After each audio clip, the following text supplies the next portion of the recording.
Miqtë e mi, mirëdita dhe mirë se erdhët në transmitimin tonë të drejt për drejt, si çdo mesditë do jemi në shoqërinë e emisionit me zemër të hapur, ku vetëm për para pak minutash, Departamenti ynë informacionit datë të dhënat e përditësimit që bën çdo ditë Ministria e Shëndetësisë dhe Instituti i Shëndetit Publik për sa i përket rasteve të shtuara të 24 orëve, 77 persona të prekur dhe në 24 orët e fundit 2 persona kanë ndruar jetën. Me sa duket lehtësimi i masave ka bërë një shtim të rasteve të personave të prekur nga COVID-19 dhe nga koronavirusi, ndërkohë që në total shënohen 51 qytetar të vdekur që nga momenti ku për herë të parë është shënuar rasti në Shqipëri i personit që vinte pikërisht nga Firenze, nga Italia, në Shqipëri kishte udhëtuar dhe ishte rasti i parë babai që vendosën edhe për herë të parë të flisnin mediat në Shqipëri për sa i përket koronavirusit.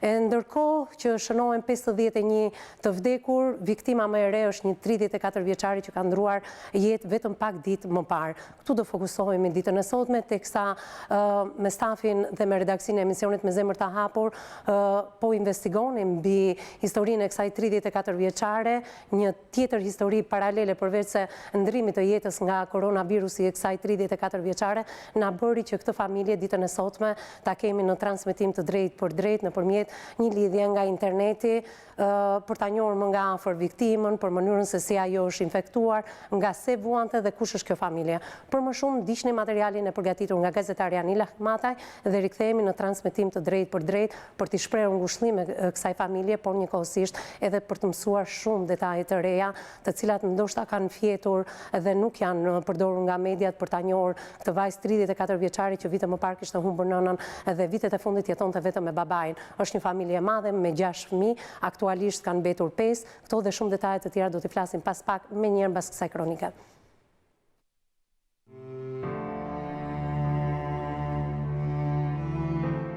Në studion e emisionit me zemër të hapur do të trajtohet ngjarja tragjike e familjes Kusha, e cila humbi njeriun më të rëndësishëm të familjes, vajzën 34 vjeçare, e cila pati një jetë mbushur plot vuajtje dhe dhimbje. Në vitin 2009 kjo familje do të humbte edhe një pjesëtar tjetër të shtrenjtë, nënën, e cila për shkak të një sëmundje të rëndë ndroi jetë.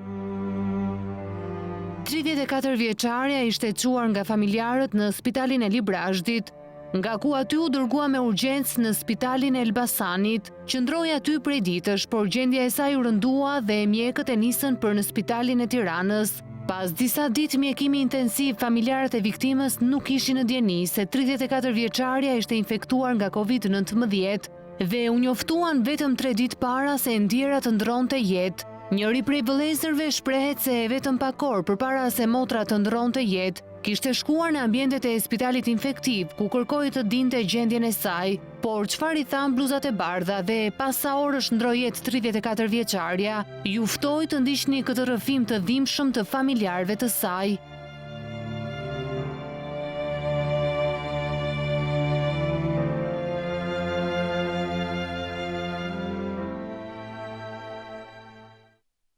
Miqtë e mi, jemi rikthyer në transmetim të drejt për drejt me mua në studio për ta dëgjuar dhe për ta prekur më nga afër këtë histori është avokati dhe ndërmjetësi zoti Ylli Kameri. Përshëndetje.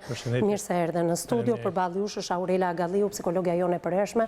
Përshëndetje, mirë se erdhe. Një rast i dhimbshëm për të diskutuar ditën e sotme në këtë studio, aq më tepër që 34 vjeçaria është edhe qytetarja më e re e prekur nga koronavirusi, por edhe fatkeqësisht ndroi jetë vetëm pak ditë më parë. Lidhemi drejt për së drejti me familjen Kusha nga Quksi i Librazhdit, me mua është babai dhe vllai zoti Qamil dhe Xhuli Kusha. Përshëndetje, mirë se erdhët. Përshëndetje. Ju falenderoj që pranuat ftesën për të treguar hap pas hapi historinë e të ndjerës, por dhe historinë e gjithë familjes tuaj, teksa u lumtonim për ta njohur më nga afër 34 vjeçaren të ndjerën, ne mësuam një histori shumë të dhimbshme të familjes tuaj dhe vendosëm ta ndanim me publikun. Vështirësitë sociale-ekonomike në familjen tuaj nuk kanë të sosur, gjithsesi, ashtu siç ja u bëra edhe përpara se tynim në këtë lidhje të drejt për drejt në televizionin News 24, më lini që në emër të televizionit News 24 të stafit të pranishëm dhe këtu në studio, t'ju jap ngushëllimet e drejt për drejta për humbjen e motrës tuaj. Prej vitesh ajo jetonte me zotin Qamil, mbasi nëna e shtëpisë, nëna juaj kishte ndruar jetë në vitin 2009. Atëherë, përpara se të kalojmë tek problematikat e tjera të kësaj familje, le të ndalojmë pak tek problemet shëndetësore që kishte motra juaj. Gjuli, nga se vuante motra? Motra ime vuante prej 20 vitesh, vuante nga diabeti. Që në moshën 15 vjeçare, në mos gaboj? Po, që në moshën 15 vjeçare, ku ka pas vojtur nga diabeti, pastaj këto vitet e fundit është rënduar më shumë, më kupton. Në fillim nuk ka pas përdor insulin, vitet e fundit përdori dhe insulin, dhe pastaj vazhduan vetë, e kupton, gjendja rëndoheshe më shumë, kupton, pastaj këto vitet e fundit pati vojtur dhe nga veshkat. Prej sa vitesh vuante nga veshkat? Sepse në një raportim të Institutit Shëndetit Publik thuaj që vuante vetëm nga diabeti. Jo, ka pas vojtë nga veshkat, po jo, e ke parasysh, ka pas infekcione të vogla, e gjëra kështu, e kemi pas çojmë në Elbasan shpesh, edhe bënde vizitat, mirë dhe mjekimin e durë, kupton, po jo se ishte keq, si ta them, jo se vuandaj shumë nga veshkat. Thjesht kishte një diçka të vogël, shumë pastaj më shumë më rënduar ishte nga diabeti. Më rënduar ka qenë nga diabeti dhe do doja të dija të flisnim pak për ecurin e diabetit, sepse shumë persona dhe shumë qytetar bashkëjetojnë me sëmundjen e diabetit. Gjithsesi, le të ndalojmë pak pse në moshën 15 vjeçare. Është një sëmundje e trashëguar, çfarë kanë thënë mjekët në atë kohë? Jo, të trashëguar jo, po kur në fillim kur e kemi kuptuar, kupton, se kjo ishte me diabet, ishte se kishte etje, urinonte shpesh, kishte këto dhe shqetësime, shumë kupton, edhe ka quar babai në Librazhdi, aty në Elbasan. Po? Edhe ka bërë vizitën e parë dhe nëzorën me diabet, po ashtruar adesh dhe nëzorën me diabet. Pastaj si filluan mjekimet e një pas njëshme, pse duhet të rëndohej gjendja e motrës tuaj të ndjerë? Në fillim të majmenun se ka pas përdorë kështu, nuk përdorë të insulin. Nuk përdorë të insulin, po. Sa vite nuk ka përdoru insulin?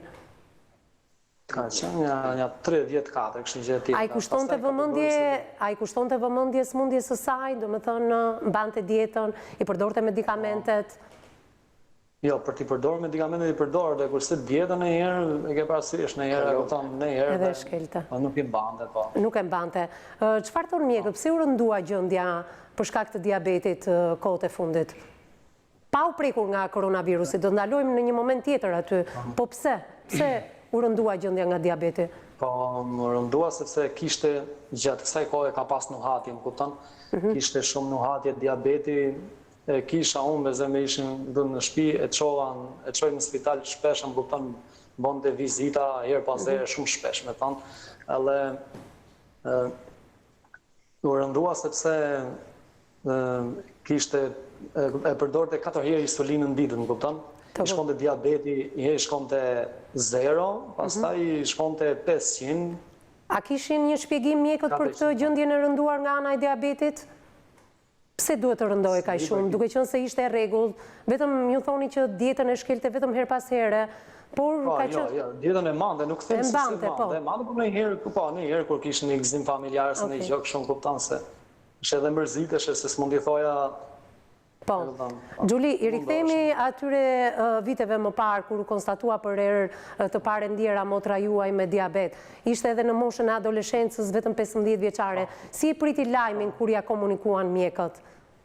Lajmin e ka pritur shumë keq, më kupton se në lulet e rinis, imagjinoje tash se çka ka përjetuar dhe ajo. Vuante shumë, ndjeshe keq, më kupton, edhe mërziteshe në herë. Mjekët dhanë një shpjegim në atë kohë, Gjuli, që pse ndodhi kjo tek motra juaj ky diabet dhe si mund të mbahej në kontroll? Kush ishte shkaku? Sipas mjekëve, në thënë fillim se ka lindur atill, nuk e di. Një shkak të mirëfillt mjekët nuk e dhanë atë kohë, që pse një adoleshente duhet vuante nga diabeti, ku nuk e kishte të trashëguar këtë gjë. Ja, se ka pas trashëguar, ja, thjesht doli me diabet, kështu, vazhdoi ato mjekimet pastaj deri në ditën e fundit. Gjuli, ju thatë që në momentin e parë një vajzë 15 vjeçare adoleshente me ëndra për jetën, besoj, si të gjithë bashkëmoshatarët e saj, dhe aq më tepër në lule të rinisë të konstatohet me një smundje, që me sa duket ishte risku më i lartë për të prekur edhe nga koronavirusi. Do të ndalojmë pak edhe tek momenti i mbylli si karantinës, sa është ruajtur ajo, pse mbas lehtësimit të masave ajo e mori, ku e mori, por këto do t'i themi më pas. Le të ndalojmë pak sa e vuante nga ana emocionale, psikologjike këtë smundje. Shumë. Arriti të bashkëtonte me smundjen e saj, ta mposhte smundjen në një moment, arriti të bëjë efort? Po mundoheshim në tipim kur ajo më kupton kështu, se ajo të mos mërzitesh, po se bësh smundja bëri të vend. Ajo rëndohesh, kupton nga dita ditës që vinte. Në fakt, ajo prej 11 vjetësh jetonte vetëm me babain tuaj, me zotin Qamil, sepse që në vitin 2009 nëna juaj ndroi jetë dhe me sa duket pengu më i madh i saj ishte pikërisht motra, nga diskutimet që kemi bërë paraprakisht bashkë, ishte pika juaj e dobët kjo motor. Mirë, kur keni dëgjuar për herë të parë për COVID-19, për koronavirusin? Po? Kemi dëgjuar, si që lajmi që ka dalë COVID-19, pa jo që mbrojtër, më kupton, nuk është se patën dalën e ishim gjithmonë, nuk ke parasysh i përdojnë to maska, doreza, kështu nuk dili mas një herë kështu, se kisha lonë frikën tima, më kupton, se s'dohet ja transmetoja smorës. Pastaj, kohët e fundit, para 20 ditësh kështu, filluan juajtën këmbët, sepse nuk bënte shkarkimin. Edhe nga veshkat, edhe aty e morëm, ne quam Librazhdi, aty në Librazhdi pastaj nuk, ka që mundën e ta bërë një sirom, nuk e di çfarë bërën kështu ta mjekët, pastaj na transferuan për në Elbasan, e kemi çuar në urgjencë në Elbasan, e kemi majtur 2 ditë aty në ndihmuan jashtë mase, në Elbasan në Librazhdi në ndihmuan jashtë mase, po kujdesën shumë për motrën tonë. Bërën aq sa mundeshin, kupton, edhe pastaj tha ne nuk kemi mjete, tha nuk kemi kaq të specializuar, tha po më mirë, tha do ta transferojmë për Tiranë.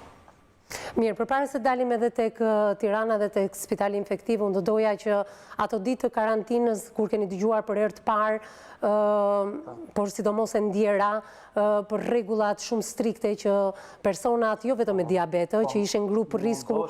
Po. Ajo mundoheshte dorezat i mante, maskën e mante, edhe dy dezinfektant, po mande me vete, asnjëherë nuk dilë. Ato kohë të karantinës, do doja të dija pak?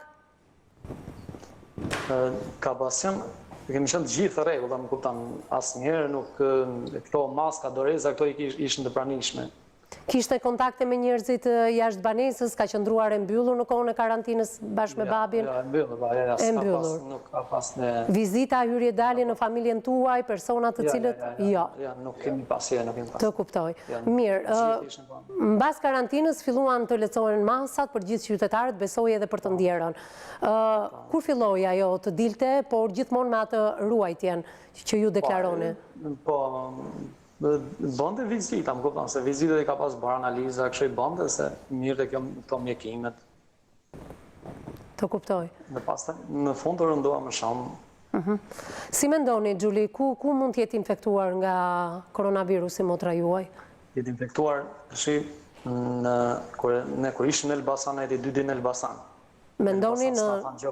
As kishte, as temperaturë, se unë e di që kjo koronavirusit jetë temperaturë, ta dion në kollë dhe kështu, që e smurishte, amë kuptan, smurishte, po jo se ata së dyshuan fara, se jo fara se është me koronavirus. Po e quam Tiranë, pastaj, edhe të reanimacioni, nuk dyshuan se është me koronavirus. Pastaj kërë e kaluan nga reanimacioni të 6 kaqen, ka 6 të tjilën, pastaj aty mas 3 ditë është kështu, se unë kam nejtë me ata, në isha aty, i rria dhe kohë kam këpën, edhe pastaj dyshuan se është me koronavirus. Ju kuptoj. Megjithatë, si pas jush, ku mendoni se mundet jetë infektuar? Sepse në spitalin, pra, ju thë, fillimisht shkojnë në Librazhdi, nga Librazhdi në Elbasan, apo jo? Po. Mund të ta ketë marrë në Librazhdi, mund të ta ketë marrë në Elbasan, shenjat që mund t'jetë infektuar me koronavirus, ju thoni që nuk ishte asnjë lloj shenja. Jo, asë dhe shenje, ata i patë marrë analiza, i bojnë shpesh analiza, gjëra kështu i bojnë edhe nuk na patë... Kur kanë qenë dyshimet e para, kur ju është bërë tamponi? Tamponin e kam bërë kur kemi qenë aty te 6 kaçja, aty kur transferua nga reanimacioni, aty i bën tamponin edhe na thamë pastaj se ka dalë me koronavirus. Gjuli, sipas analizës tuaj që mund t'i bëni sot, gjatë ftohtë, edhe pse kanë kaluar vetëm 3 ditë nga vdekja e saj, do doja të dija, ju si mendoni, ku mund t'jetë infektuar? Unë mendoj se, në qoftë motra ime mund t'jetë infektuar vetëm te 6 kaçi, nëse në vend tjetër nuk ka mundësi të jetë infektuar. Pra ju thoni në QSUT? Po, që është e se se dimi, po. Aty, po, vetëm aty në qoftë se është infektuar, po nuk besoj se është infektuar, sepse po t'ishtë infektuar dhe ishte infektuar dhe onë. Ndërkohë ju... Unë e kam bërë tamponin, ka dalë negativ. Po babai, pjesëtarë të tjerë të cilët kanë jetuar me të ndjerën? Kam qenë unë, nusja ime dhe babai. Pra ju i keni bërë, ju jeni testuar të gjithë, keni kryer tamponin dhe keni rezultuar të gjithë negativ? Jo, vetëm babajnë do t'i bëjmë prapë mas një javë, do t'i bëjmë prapë tampon mas një javë. Për t'i bërë testin e dytë, thoni ju, tamponin e dytë? Po, testin e dytë, po. Okej, po deri më sot rezultoni të mos jeni të prekur, dhe ky është një fat shumë i mirë. Po, për babajnë në lajmëruan se ka dalë pozitiv, po... A, ka dalë babi pozitiv? Po, në lajmëruan sot në thanë kur në morën tampone, po. Kanë thanë se ka dalë pozitiv, duhet karantinomi. është motra, pra edhe njerë, Gjuli, është motra që e ka infektuar babajnë, babai ka qenë pranë motrës, për t'i bërë një analizë dhe ta shtjellojnë pak. Në QSUT të gjashkaçi, si ju deklaruat pak më përpara, ka qenë babai? Babai im ka qenë, kur ishte të reanimacioni, babai im nuk e lejojnë të futesh e mrena. Po. Ka 13 ditë, si s'është paraqitur fare, ti më kupton? 13 ditë s'është paraqitur fare, kam qenë vetëm unë, me gjithë nusën time, ishim vetëm ne të dy ishim atje, ne kujdeseshim, kupton? Njëherë tjetër e bëjmë në rrur, dhe ne e rrim afër, babai s'ka qenë afër, nuk ka qenë fare, sepse vetëm ishte të dalë, po ishte jashtë. Mrena s'është futur se nuk e lejojnë, se ishte moshë e tretë. Kur ka qenë momenti i fundit që është takuar me motrën, pra, do të thotë që nuk kemi infektim të motrës tuaj nga Librazhdi në Elbasan dhe nga Elbasani në Gjashkatësh, QSUT, sepse i bie që babai juaj nuk e ka takuar. Ke Gjashkatë që janë takuar? Jo, nuk e s'është takuar, babai... Atëherë i bie që t'jetë infektuar në një tjetër vend, pra që janë infektuar vetëm ata të dy që jetonin bashkë. Ku mund t'jetë infektuar? Zoti Qamil, si mendon, ku mund t'jeni infektuar? Ju dhe vajza juaj e ndjerë? Këtë ditën e unë rria jashtë. A, ju qëndronit jashtë, nuk rueshit, nuk merrni maska doriza? Unë rria jashtë. Jo, përpara se të rëndoj gjendja e vajzës, që e dërguat fillimisht në Librazhdi, çfarë aktiviteti keni bërë? Si jetonit? Unë e kam marrë pe Elbasanit dhe në Tiranë. Ju mendoni se mund ta keni marrë nga Elbasani në Tiranë? Jo, thotë se vetëm kur e kanë transferuar nga Elbasani në Tiranë, ka qenë babai. Atë mund t'ishtë. Po. Nuk pati njëri tjetër, atë është mund të zorëm jashtë. Përpara se të rëndoj gjendja e vajzës, përpara se të shkonit në Librazhdi, kush ishte aktiviteti juaj, zoti Qamil? Sepse masat ishin lehtësuar. Ka nedër vetëm s'ka lëvizur fare. S'ka lëvizur fare, kjo qoha atje unë, edhe deri tani unë kam qenë atë më shpi. Edhe para se të qojnë Librazhdi. Po motra? Ka lëvizur gjatë lehtësimit masave? Po, këtu rrinte, ka vajtët e motra, kemi një motër tjetër, shkonda atje rrinte 2-3 ditë kësha. Sepse është pak e çuditshme, ju thoni ka shkuar në Librazhdi dhe nga Librazhdi në Elbasan dhe nga Elbasani në QSUT. Por personat që i kanë dënjur afër, siç je ti dhe bashortja juaj, nuk jeni të infektuar, është vetëm babai që kanë qëndruar në shtëpi.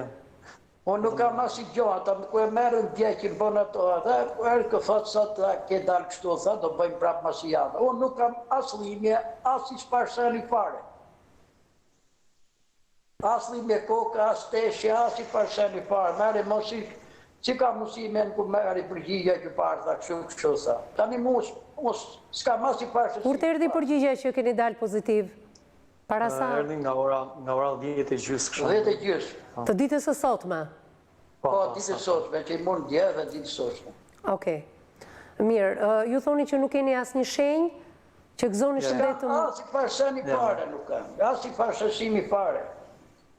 Ndërkohë besoj se erdhën dhe udhëzimet, se çfarë duhet bëni? Duhet të karantinoheni, apo jo? Duhet izoloheni? Të rrim mrena në shtëpi. Po, unë s'kam lëvizur, jam mirë ata që këta çunat mikin të goca. Po, unë s'kam lëviz për shtëpisë fare. Ju kuptova. Mirë, do doja të ndaloja dhe të ktheheshim përsëri tek e ndjera. Ju ja u komunikua në QSO-të të 6 kaçi që ishin kryer tamponi dhe rezultoi pozitive. Po. Që aty pastaj... Po? Isha unë aty, vjen ajo, ishte një infermiere dhe më tha të lutem, tha mos ofro, më tha mua, se kështu tha motra juaj, tha ka dalë pozitive. Dhe unë isha i pajisur me maska, me kështu 2 maska bilës kisha dorezat, desinfektant. Po. Edhe motra e kishte maskën e dorezat. Po. Edhe pastaj aty më thanë se për këtë duhet flasë më shumë, sepse... Okej, flasim pas pak, Gjuli, për transferimin ndoshta të motrës tuaj nga 6 kaçi në QSO-të tek spitali infektiv, flasim më shumë vetëm pas pak.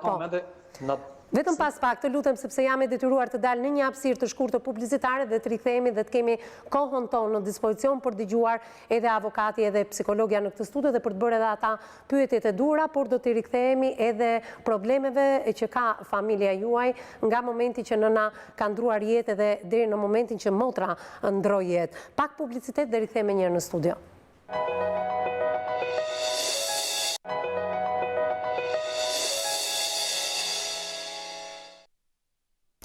Miqtë e mi, jemi rikthyer në transmetim të drejtë për drejtë, jemi në një diskutim ditën e sotme me familjen Kusha nga quksi i Librazhdit që ka humbur familjaren edhe qytetaren më të re, që ka humbur betejën me koronavirus, 34 vjeçaren që humbi jetën vetëm pak ditë më parë. Ndërkohë që babai dhe vëllai janë duke diskutuar drejt për së drejti në këtë studio për faktorët që kanë riskuar këtë 34 vjeçare, për mënyrën se si është infektuar, dhe jemi pikërisht Gjulit në QSO-të, aty ku ju mësuat që motra bëri tamponin dhe vuante nga koronavirusi. Mund të më thoni pak çfarë ndodhi më pas? Më pas vjen një infermier dhe më thotë se ka dalë me koronavirusat edhe të lutem thotë mos ofro fare me mua. Shi unë motra normale më sa ishte smor dieshe, e kupton? Po unë s'kisha çaj boja në dhomë, se unë nuk isha, unë s'kam marruar për mjekësi, thjesht isha për të kujdesur pak më shumë sepse duke vazhdojnë nga infermierët, doktoreshat ma, dieshe ma, po nga infermierët do t'i thoshje 5 herë 10 herë që të vinë një herë. Që të shumë ju po nuk kemi masa mbrojtëse, nuk kemi kështu po hajde në ju të shi se unë s'di që të bojone, më kuptan. Që të di bojone saja? Duhet të them se një pjesë e vogël janë interesuar dhe nga kanë ndihmuar, kurse për të tjerët ishin zero. Kur të them zero, komplet. Pra, edhe njërë, Gjuli, sepse është një dëshmi shumë tronditse kjo, në momentin që mësohet që motra ishte infektuar me koronavirus, tek 6 kaçi në QSO-të, stafi mjekësor në përkujdesje bënte një hap prapa se nuk ishin maska? Jo, nuk ofruan fare, nuk janë ofruar fare përveç njërës, vetëm një, edhe ato dua ta falenderoj se vetëm një infermiere ka ardhur, vetëm një, të tjerat u larguan dhe nuk ofruan fare, vetëm në orën 11. Sa zgjati kjo mos përkujdesje, kjo frikë për infektimin e motrës tuaj? Kjo ka zgjatur nga ora 7, ma e men kështu 6, 7, kështu një gjë e tillë, deri në orën 11:30-12 natës. 6-7 e mbasdites, ë? Po, 6-7 e mbasdites deri në 12 natës, vetëm një infermiere ka ardhur, të tjerat vetëm ka thonë mos ofro fare, ka thonë me neve. Rinë atje u kishë në të lomën e vetë dhe mos ofro i çfarë, dhe shko mbaj distancë dhe shko mbyllën lomë të atje mrena. Okej, dhe për këtë fakt besoj se jeni ndjerë keq. Po, normali që isha unë ndjera shumë keq, sepse unë çfarë do t'i boja unë? Imagjinoje, pastaj edhe motra... Kur u bë transferimi nga 6 kaçi tek spitali infektiv? Për këtë dua të flas më shumë. Po. Vjen infermiera dhe më thotë se tash motrën tuaj thotë do ta transferojmë te infektivi. Po. Në rregull i them, po unë çfarë do të bëj vetëm? Sa ato s'u ofruan, thjesht më dha një karrocë, e kam vendosur vetë në karrocë, nuk ndihmoj asnjë. Kam vendosur në karrocë, e kam zbritur me ashensor poshtë, edhe kam zbritur poshtë në katë parë, aty ishte ambulanca që na priste jashtë. Edhe se më kanë ndihmuar asnjë. Tash unë motrën nuk mund ta baja vetëm, kupton se nuk ishte një gjë që s'kisha si e kapja se ishte me tubë, më kupton. Kuptoj. Unë e kapja do të vetëm unë si ta vija ta hipja në ambulancë, se më kanë ndihmuar as infermiere, as shoferi i ambulancës që ata e kanë për detyrë të ndihmojnë kështu, nuk janë ofruar hiç fare. Hiç fare s'e ofruar. Më kanë lënë aty vetëm, edhe aty ka pas kanë qenë ata rojet aty si më kanë parë kështu, asnjë nuk u ofrua. Edhe në hypën ambulancët dhe pastaj çova atje te infektive e u pash, si unë e di, përderisa ka këtu motra ime, e di se si do dalë këtu, sepse përderisa këta nuk u interesuan këtu, te ky tjetri, këtu aty huma shpresat, më kupton, aty e di edhe unë se çfarë do bëheshin ata. Pra, u para përgatitët sa po tamponi rezultoi pozitiv për motrën tuaj, aq më tepër që vuante dhe ishte në gjendje të rëndë nga diabeti, kishte filluar edhe mos funksionimi i veshkave prej disa kohësh, paktën siç e pohoni ju. Ti ishe i përgatitur në momentin që hyri në infektiv, ishi të përgatitur. Unë nuk e di se si e keni diskutuar midis jush, të paktën a keni arritur t'ia shpjegonit në ato momente babai tuaj? Motrës e nuk e diskutoj që... Motrës nuk mund t'ja thoja dot, sepse nuk më vite... E kuptoj ajo se çfarë po ndodhte? E kuptoj? Jo, ditët e para jo, nuk i kam treguar, se në vinde jashtë masë keq dhe kur e kam shurë të infektivi, u kam thonë aty ju lutem, vetëm se i pa ta thonë se do të shemi në spital tjetër, i pa ta thonë vetëm që të bësh më mirë, nuk i tregova se është infektivi, se dieshe masë se si ndjeshe. Nuk e kuptoj që ishte në spitalin infektiv? Ja. Nuk e ka kuptuar. Po ta thonë aty që ju lutem vetëm mos i tregoni se është me koronavirus. Gjuli, sa ditë qëndroi në spitalin infektiv para se ndronte jetë? Në spitalin infektiv u bëm 5 ditë 6. 5-6 ditë. Si ishte gjendja brenda spitalit infektiv? Çfarë ju deklaronin mjekët? Po, gjendja mjekët vetëm ditën e fundit, një ditë e para se të vdiste, na ka informuar ishte një doktoresh, ajo na mori janë 2 herë në telefon. Po. Si gjendja tha shënduar shumëta, kurse gjatë ditëve të tjera, deri para dje, kemi folën telefonate e fundit që kam bërë me motrën, ka qenë në orën 8:30 të darkës. Kuptoj. Që isim në telefon, kështu thjesht e mira në telefon, më kupton se s'kisha. Dhe mbas disa orësh ju mbriti lajmi. Kush ishte komunikimi i fundit që pate me të ndjerën? Çfarë të tha? Nuk mundem, vetëm kaq, po nuk mundem. Ishte intubuar? Ishte në reanimacion të spitalit infektiv? Nuk e di, përket nuk e di, po thjesht më thoshte se jam dializë kur flisim, se nuk është se flisja shumë, 5 sekonda, 10 sekonda flisja. Jam në dializë, më thoshte, edhe presi të vinte më marrin, thoshte të më çojnë dalloma. Të kuptoj. Mirë. Do doja të dija kush ishin shenjat, çfarë vut re ju si familjar, përpos të shqetësimeve të tjera që kishte nga veshkat dhe nga diabeti. Vut re diçka që të lindte të dyshoje që ishte infektuar me koronavirus? Temperaturë? Temperaturë ka çdo njeri, temperaturë kishte, nuk themon kishte, për zëmi zjaste temperatura 1 orë, 2 orë, kjo ishte i masim, pastaj i zbriste, më kupton, dhe ata mjekët i bojnë kështu gjithë para për... Vështirësi në frymarrje? Po, ka pas vështirësi në frymarrje, po, ka pas. Çfarë do thotë? Jo shpesh, po. Ku ishte reanimacioni, po, e mande gjatë gjithë kohë. Pra, motra i ka pasur të gjitha shenjat dhe të gjitha simptomat që ishte infektuar me koronavirus. Gjë që nuk e dëshmoni tek babai juaj sot, tek zoti Qamil. Të gjitha shenjat. Të gjitha. Nuk mund ta them të gjitha shenjat, sepse... Po ato më kryesoret. Thjesht pati pak temperaturë, po jo se gjëra tjera kollitje, gjëra kështu s'ka pas fare.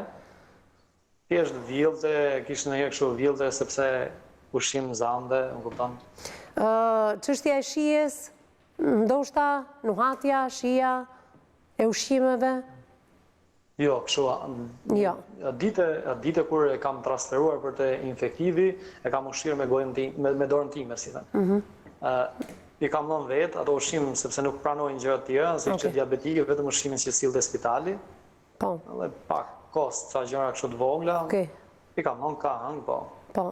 Gjuli, e mban mend momentin e fundit kur keni folur ndoshta më gjatë, jo atë telefonatën disa orë përpara se të ndronte jetë, që keni folur shumë pak sekonda, një bisedë të gjatë të fundit që ti duhet ta kujtosh sot. Unë aty isha gjatë gjithë kohës, gjatë gjithë ditës, unë aty kam qenë me ata, më kupton.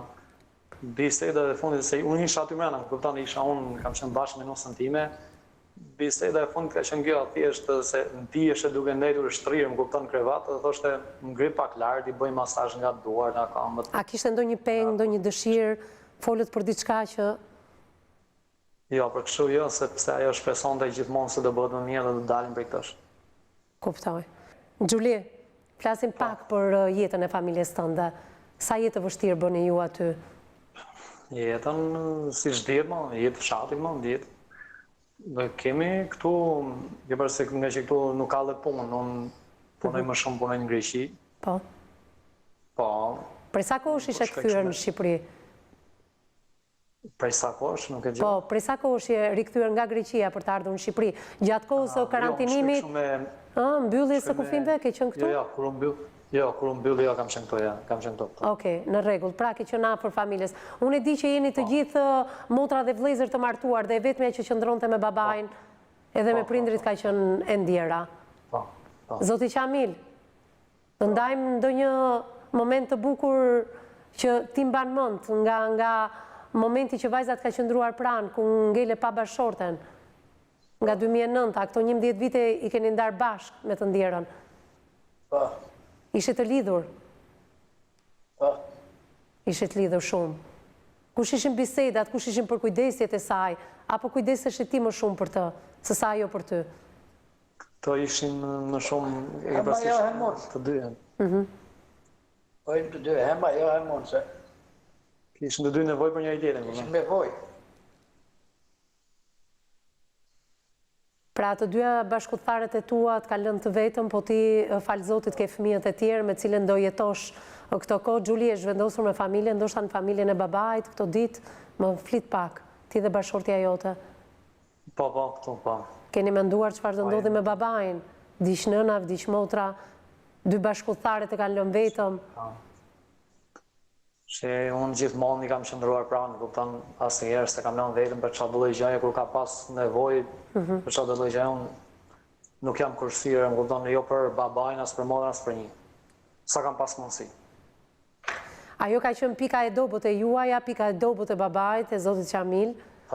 Për vetë faktin se vuante nga diabeti, ishte pika e dobët sepse në moshën 15 vjeçare u godit shumë rënd. Humbi dhe nënën për gjatë gjithë këtyre viteve. Mua më vjen keq që humbi dhe betejën me koronavirusin, sepse pas ka qenë shumë optimiste, nuk e kishte menduar kur që po shkonte drejt vdekjes. Nuk e mendoj kur. Edhe vdekja në fakt është një vdekje e dhimbshme, duke qenë se s'ka pasur familjarët pranë. Megjithatë, ju jeni krenarja, keni bërë të gjitha, apo jo? Po, unë nuk kujdesa sa kisha mundësi, ju kujdesa. Pastaj momente fundi lash në dorë të mjekëve, s'kisha çfarë bëjon gjë tjetër. Për çfarë keni nevojë sot, Gjuli, që flasim? Për çfarë ka nevojë familja jote? Se s'di si ku të tajmë dhe që çfarë kemi nevojë. Unë du me thonë dhe këtë gjë tjetër, se nuk ta thash, që aty te spitali ma dihet, jo vetëm unë, po si çdo shqiptar nevojmë shumë nëpër spitale, mirë ati që i bie. Nëpër spitalet i di shumë mirë, sepse duke filluar sa të futesh mbrana në spital, duke filluar nga roja që rrinte dera, nuk të fut mbrana po si dhe lek. Do futesh mbrana nga infermierët. Pastaj ato lek si mirë të motra ime, se ka qenë invalide, mirë të isa si të vogël, ato që i mirë ato një ditë e punë ishtë në Tiranë. Megjithatë, kohët e fundit, ajo merrte pension invaliditeti, thoni ju, dhe babai ka një pension pleqërie, besoj, apo jo? Po, merr një. Vetëm këto kanë qenë të ardhurat e asaj familjeje? Po, dhe çfarë punojmë kështu jashtë, kur punojmë kështu. Pra ti kishe familjen tënde dhe çfarë punoje jashtë, mundoheshe të ndihmoje edhe familjen e babait? Ai sa kisha mundësi. Ai sa kisha mundësi se ti ke familjen tënde. Mirë, është përjetuar keq kjo situatë, jo vetëm në familjen tuaj, por në familjen e gjithë qytetarëve shqiptarë. Është një realitet e hidhur në fakt teksa dëgjon që duhet shkosh nëpër spitale dhe që nga roja edhe deri tek personi i shërbimit duhet paguash lek në dorë. Më vjen keq. Ja, pas pagohe është një gjë që nuk kujdeset njëri, nuk të vjen njëri të shohë ose të rritë koka duke i paguar, edhe prap kishte rastin e njëherë, si më thoshte motra ku e mirë në telefon, nuk ka ardhur njëri. E jo mos t'i pagush, nuk interesohesh. Është një realitet që unë nuk e di se kur do t'i vi fundi. Nuk isha vetëm unë, po ishin si puna ime ishin me qindra. Okej. Kishe shumë, si puna ime kishe jashtë masi që ankoheshin, Të kuptoj. edhe bilës edhe grindeshin atje, zineshin me mjekët, me kështu, vëllëtën. Okej, mirë, Gjuli, është momenti për të folur psikologja dhe më pas avokatin, a dëgjoni më vëmendje se do t'ju vlejnë shumë komenti i tyre, këshillat e tyre, keni më nevojë se kur, ndërkohë që ne në fund të emisionit e kemi një lloj ndihme simbolike për familjen tuaj, por para se të arrim te kjo ndihme aq sa mundsi ka një media, sepse arma kryesore e një media dhe një studio televizive, një gazetari është fjala, por gjithsesi ndoshta e kemi një ndihmë që ju të rimëkëmbni veten tuaj, babai juaj, por le të shikojmë se ndoshta mund kemi edhe një reagim qytetar të gjithë shqiptarëve që na ndjekin dhe që mund të bëjnë edhe ato kontributin e tyre për rastin tuaj. Aurela Galliu, psikologja jonë, në një koment shumë të veçantë. Aurel, kemi qenë edhe së bashku në lidhje Skype gjatë kohës karantinës, por sot jemi live një dëshmi që na vjen drejt për së drejti nga Librazhdi për mënyrën se si ka humbur jetën viktima më e re nga koronavirusi në moshë. Në rast të parë do doja të shpreha ngushëllimet e mia për humbjen e vajzës. Unë e di se çfarë do lloj fjale që mund të themi ne, dhimbja në shpirtin e familjarëve është shumë e madhe. Por ajo çfarë vlen për të përmendur në këtë situatë është se fakti që ne po kalojmë një periudhë shumë të vështirë si shoqëri, jo vetëm në Shqipëri, por edhe në botë. Prezenca e pandemisë duket se ka prekur shumë aspekte jetësore të njeriut dhe përballja me personat infektuar apo përballja me ngjarje të tilla ku njerëzit humbasin jetën është një ngjarje traumatike e jetuar për çdo që ka një familjar, një të njohur të prekur që mund të jetë i lidhur shumë shpirtërisht. Dhe sigurisht që ajo çfarë më vjen keq në gjithë këtë histori është fakti që vajza nuk është më në një moshë shumë të re, ka humbur jetën, ndoshta për faktin që ka qenë e prekur nga Covid, por edhe për arsye të tjera shëndetësore. Por për të ardhur keq dhe më shumë është fakti që këta njerëz kur kanë shkuar në dyert e institucionit nuk kanë gjetur mbështetje dhe nuk kanë gjetur ato reagimin e duhur nga stafi mjekësor. Është shumë e vështirë le të themi që kur përballesh me një situatë si kjo që pasojat realisht të gjithë njerëzit i dinë, nëse nuk kurohet apo nëse avancon si sëmundje, sigurisht që gjasat janë që njerëzit gjithmonë të kenë një risk të jetojnë apo jo. Dhe në këtë rast ajo çfarë duhet bërë nga ana e stafit mjekësor do të ishte përpjekja maksimale që të shmangeshin kontaktet me familjarët. Është shumë e vështirë të kesh një familjar në spital dhe e di realisht se ai ka shumë nevojë për ty dhe ti mund mos i gjendesh aty. Është një lidhje njerëzore shumë e madhe, një lidhje shpirtërore e cila e vendos çdo antar të familjes në risk me vetdashje. Pra, për ta ndihmuar, për t'u gjendur aty, bëjnë maksimalisht gjejnë mundësitë e tyre që t'i gjenden pranë dhe djali e tha shumë mirë që unë nuk doja që motra ta merrte vesh këtë dhe ai e ka suportuar në të gjitha mënyrat. Që kjo gjë mos të ndodhë në një situatë kaq alarmante sa është në prezencën e një pandemie të tillë. Ajo çfarë ne presim si qytetar është besimi në mjekësi, besimi në stafin mjekësor dhe përpjekjet maksimale që duhen bërë nga ta. Unë e thash Evis, çfarë do që të themi, dhimbja dhe le të themi mungesa shpirtërore e tyre për faktin që nuk e kanë njeriun e tyre të dashur është shumë e madhe, por do t'i kisha këshilluar shumë që të tregoshin të kujdesshëm në një situatë si kjo, le të marrin masat e duhura. Tani unë mendoj që Gjuli duhet të ndihmosh shumë babain. Ai ka nevojë që të marrë udhëzimet e duhura dhe ndihmën e duhur, pra mos neglizhoni asnjë gjë në këto momente. Ne duhet të ndihmojmë, të shpëtojmë një jetë. Sigurisht edhe ju që jeni pranë tij duhet të mbani një distancë, të jeni të kujdesshëm, të jeni gjithë kohës me maska, me doreza dhe të shërbeni në mënyrën më të denjë të mundshme që kjo të mos përhapet tek ju, tek nusja juaj, bashkëshortja juaj dhe në njerëz të tjerë. Është një situatë shumë e vështirë nga ana ekonomike, e vështirë, le të themi, nga mbështetja sociale, e vështirë nga suporti i institucioneve përkatëse, prandaj duhet të bëheni shumë të fortë, duhet jeni ju ata luftëtar të denjë të kësaj betejë, sepse përveç se juve, të tjerët sigurisht do të jenë një dorë, por jo gjithçka.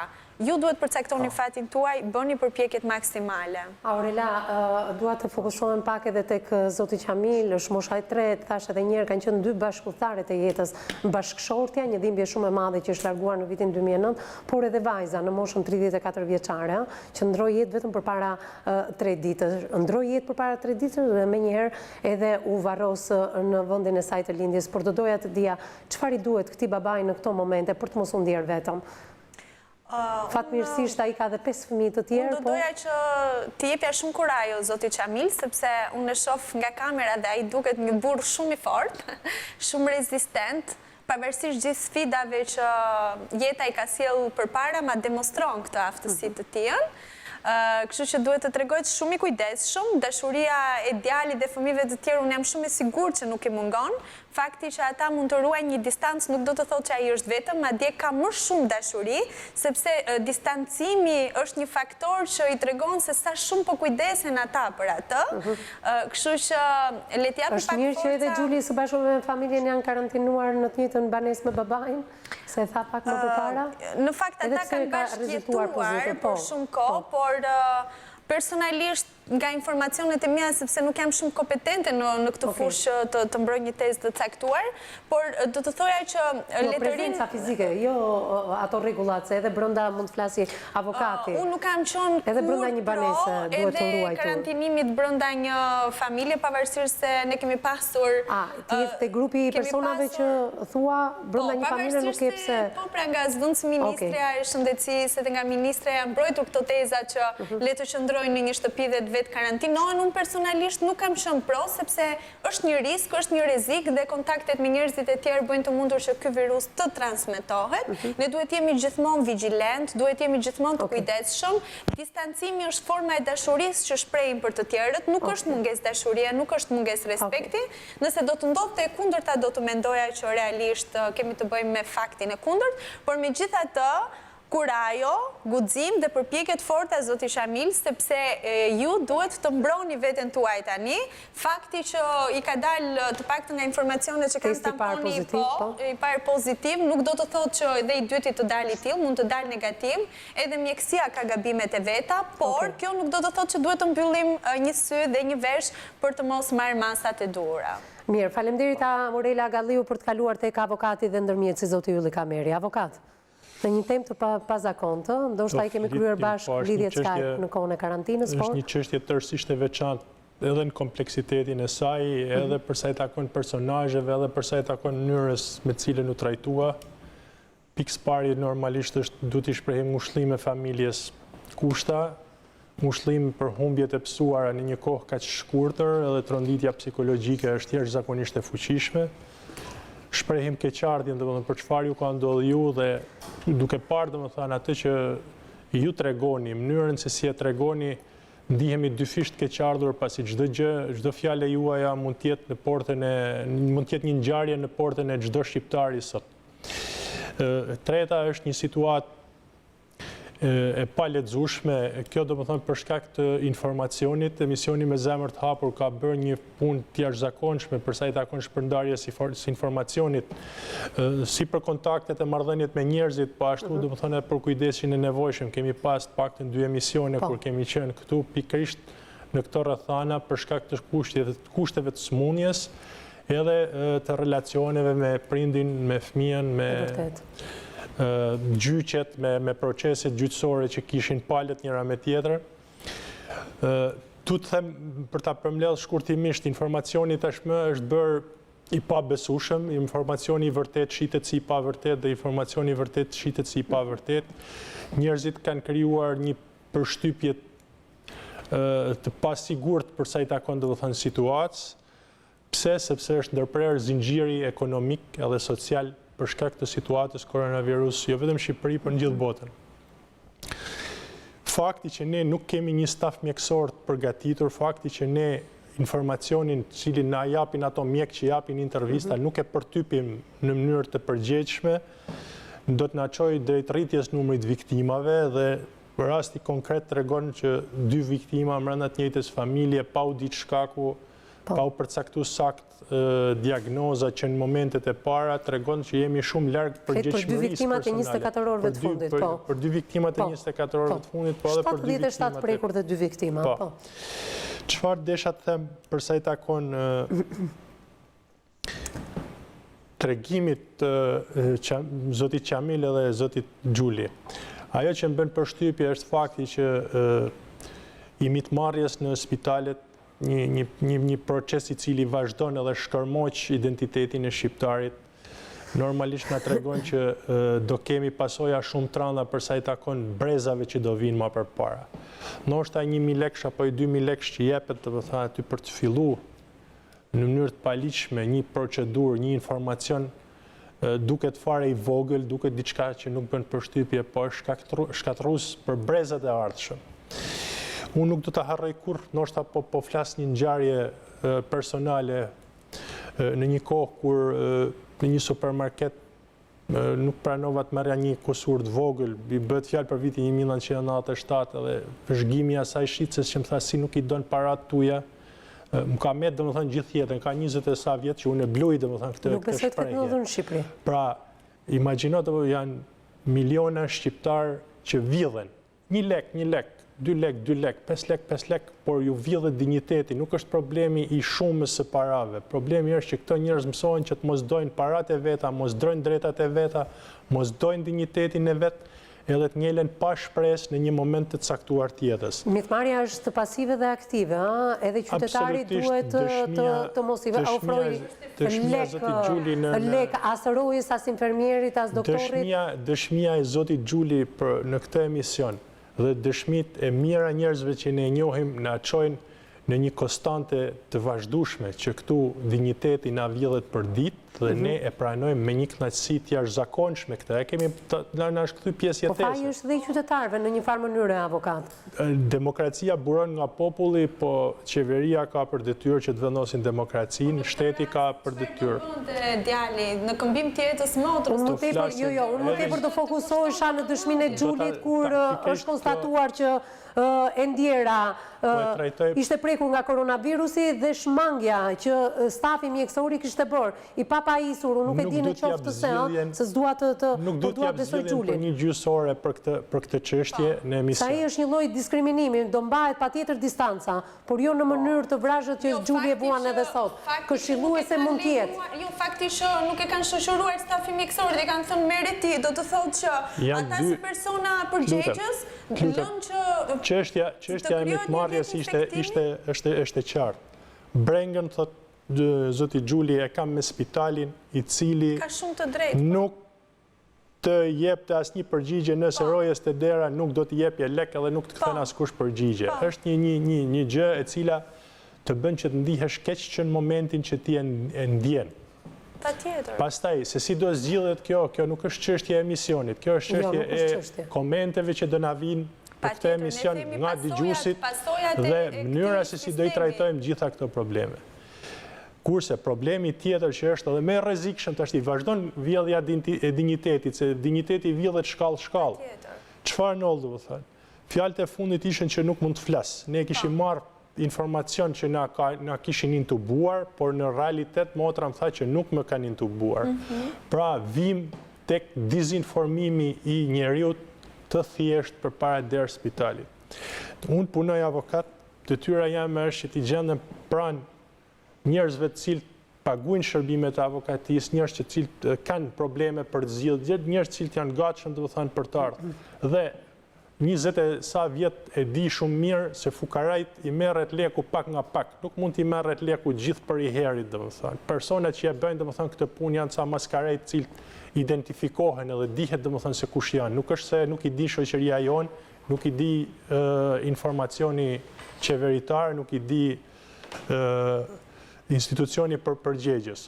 Por flas, kur vjen problemi me trajtu problemin e dinjitetit të dy personave që kanë shku, janë ditën e fundit tek dera e spitalit. Këtyre njerëzve nuk duhet t'u merret bakshishi, duhet t'u hidhet bakshishi mrapa nga personi i cili për A është edhe përgjegjësi i qytetarit avokat të mos nxjerrë atë lek? A është përgjegjësi dhe i qytetarit të mos nxjerrë lekun? Tash edhe një herë, mitmarrja ka dy anë. Aktiva i që të detyron të nxjerrësh lekët edhe qytetari që nuk duhet të nxjerrë. Përgjegjësia, mitmarrja dhe mitdhënia janë të dyja vepra penale. Në vitin 1996, kur bëj fjalë për kodin penal, u diskutoi domethënë që mitdhënia mos të ishte vepër penale dhe personi që jepte mitën të shkonte edhe të bënte kallëzimin penal edhe të merrte të rregulloi situata. Nuk ndodhi.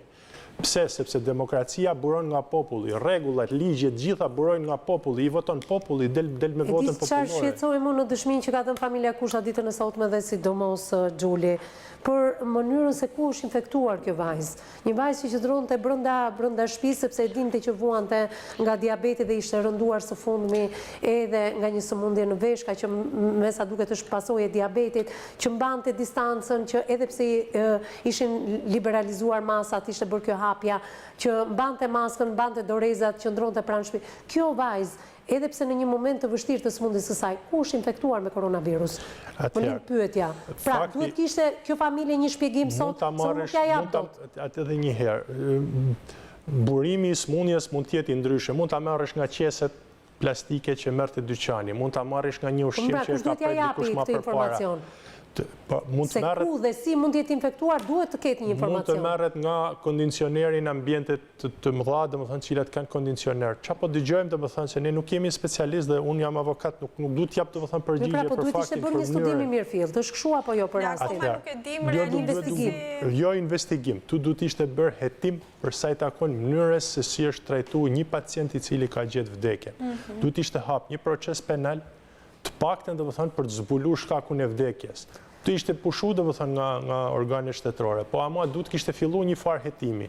Sepse çapo rezulton? Po rezulton që institucione shtetërore si Gjashtkaqi i QSUT-s apo si infektivi i QSUT-s po proklamohen si vende në të cilat domethënë buron smundja. Zoti Gjulio dhe zoti Qamil thonë që në Librazhdi nuk e kishim domethënë këtë smundje. Tashti na del domethënë që mund kishte filluar procesi domethënë që në atë vend. Pra duhet kishte një proces hetimor, duhet kishte një relacion për sa i takon. Pra është çështja ajo që thash, informacioni vërtet nuk është i besueshëm. Pra ju çdo pacient me risk të lartë dhe nga sëmundje riskuese që mund të rrezikojnë jetën seriozisht nga koronavirusi, ishte kjo 34 vjeçare për të mos u dërguar në QSUT, që është një vatër infeksioni. Ligji për smundjet infektive ngarkon me detyra organet shëndetësore të pushtetit vendor dhe organet e pushtetit vendor që të bashkëveprojnë me njëra tjetrën. Sa tregon zoti Gjuli, sa tregon zoti Qamil, nuk ka në një bashkëveprim, nuk i ka pyet asnjëri nga komuna, nga bashkia, nga qendrat lokale, domethënë të shëndetit me përjashtim të rastit kur kanë bërë tamponin, pa i dhënë domethënë këshillat e duhura, pa marrë masat e nevojshme. Çfarë sugjeron avokat? Për te këtij komenti. Për te këtij komenti unë do të sugjeroja pikë së pari një kallëzim penal të bërë mi bazën e informacionit që kanë, pasi mitdhënia duhet përfunoj nga qytetarët, mitmarrja duhet përfunoj nga qytetarët e thjesht, nga shteta si cilët viktimizohen, sepse zoti Qemal dhe zoti Gjulio, vetëm në rast se marrin statusin e viktimës, mund të pretendojnë që të përballojnë këto telashet e jetës që ju kanë ra në mënyrë dinjitoze, në mënyrë të ndershme dhe pa frikën e të nesërmes. Në rast se do t'i përtypin. Në to kushte vështirësie që janë, unë nuk e dija do t'a përballojnë dot kallëzimin penal. Një copë shkres me kompjuter, besoj du t'a kenë. Një shkres me kompjuter, një kallëzim penal për çfarë ka ndodhur, një shkrim me kompjuter, kushdo mund të komunikojmë edhe në mënyrë elektronike, t'ua dërgoj domethënë në mënyrë elektronike, WhatsApp, Viber, atëre ka kushdo sot për sot, mundet domethënë që të printohet, firmoset dhe dërgohet pranë institucionit kompetent, edhe të filloj një proces penal, sepse po humbasim breza, nuk o problemi se penal për ta përfunduar avokatë. Zoti Gjulio dhe zoti Qamile humbën njeriun e dashur, i humbën njerëzit e dashur. Çështja është që nuk u ndal zinxhiri i humbjeve shëndetësore me humbjen e tyre. Të kuptoj. Njerëzit këtu domethënë do gëzojnë pushtetin, do gëzojnë benefitet e pushtetit një kohë që ka një problem shumë themelor për shoqërinë, për rastin konkret, por edhe për shoqërinë. Duhet bëhesh, domethënë, duhet bëhesh i guximshëm që të dalësh e të marrësh përsipër, si përgjithësit, po edhe drejtat e detyrime që ke unë shpresoj që këtë kallëzim penal ta bëj familja Kusha, gjithsesi asgjë nuk të gjen thua ti nga një kallëzim penal. Do marrësh statusin e viktimës, do kesh të drejtën që ta survejosh të paktën të grumbullohen ato dokumente të cilat të qetësojnë shpirtërisht dhe t'u garantojnë atyre disa drejta të cilat i garantojnë legjislacioni penal. Besoj se i keni marrë të gjitha këshillat e duhura nga psikologja dhe nga avokati.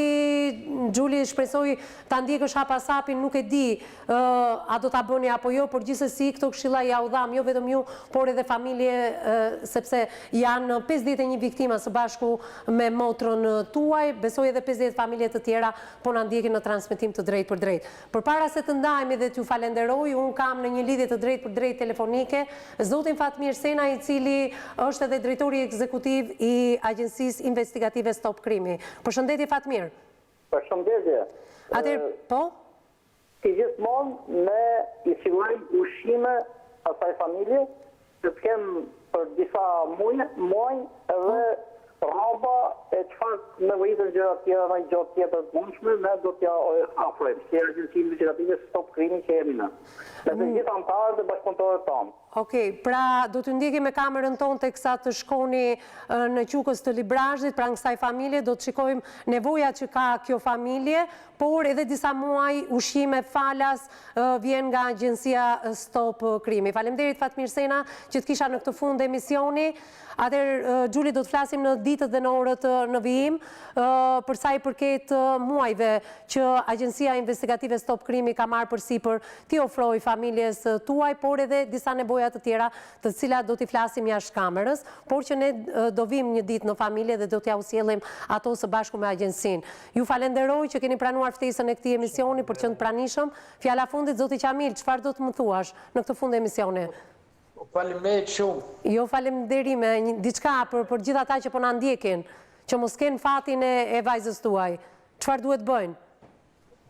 Çfarë do të bëjmë mos e pas fat asnjë.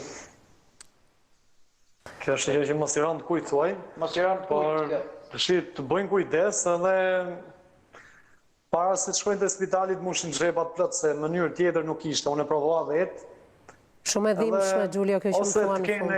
Ose të bëjnë diçka tjetër që unë se bëra se nësë arrita do të nuk isha mundësi ta bëja, më kupton se unë s'doruja gjëra tjera, po të bëjnë diçka tjetër që t'i kapin dhe ata që në t'y mëra t'i kapin me prova, edhe ta shohin njerëzit, të shohin këtë populli jonë se çfarë bëhet nëpër spitale. Nuk kanë munguar edhe emisionet investigative, në fakt me rrëfyetet e marra brenda ambienteve të spitalit dhe jo vetëm.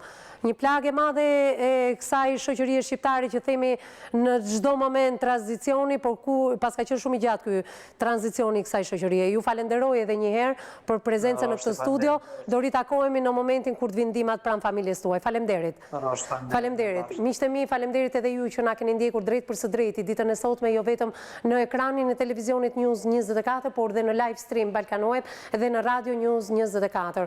Faleminderit nga zemra për të gjitha mesazhet dërguar në rrjetet tona sociale, në Facebook dhe në Instagram.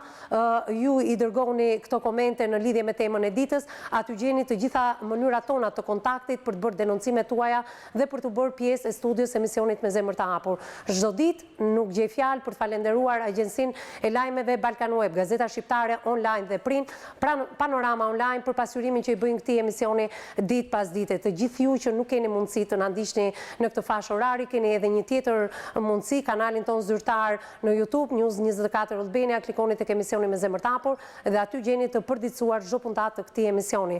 Bashkë ndajemi këtu të nderuar miq, duke ju uruar një fundjavë sa më të këndshme, pa stres dhe pa probleme. Bashkë takohemi ditën e hënë. Deri atëherë, miru takofshim.